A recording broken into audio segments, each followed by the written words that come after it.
À une semaine de son entrée en vigueur dans les bars et les restaurants, le pass sanitaire est déjà à l'essai dans certains établissements, Élise. Absolument. Depuis le 25 juillet, il est en place à titre expérimental dans 11 communes de la Côte-Fleurie, en Normandie par exemple. Et le premier bilan est assez mitigé entre couac, incompréhension et perte de clientèle, comme l'a constaté Océane Théard au restaurant L'Atelier de Trouville-sur-Mer. Déjà plus d'une semaine que Scott Métainier a accroché cette ardoise sur la porte de sa brasserie. Merci de préparer votre passe à présenter à votre serveur. Pourtant, cela fait déjà quelques jours que ce gérant ne vérifie plus les passes sanitaires à l'entrée.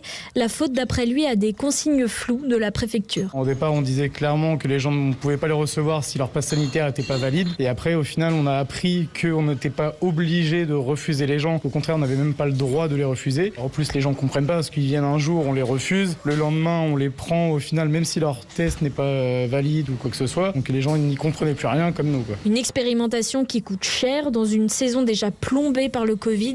À l'heure du coup de feu, la salle de restaurant est quasiment vide. Clairement, on a eu un gros manque de clientèle suite à ça. On a une mauvaise météo, le Covid en plus de tout ça, clairement pour nous c'est catastrophique. Pourtant, côté client, on sort son pass sanitaire de bonne grâce. Et mon pass qui est bien enveloppé dans une très belle pochette.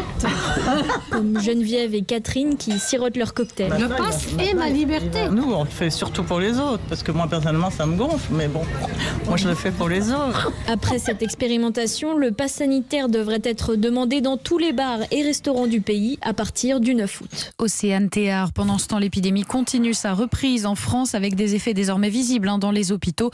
Plus de 7500 malades du Covid sont actuellement hospitalisés, dont 1130 en soins intensifs.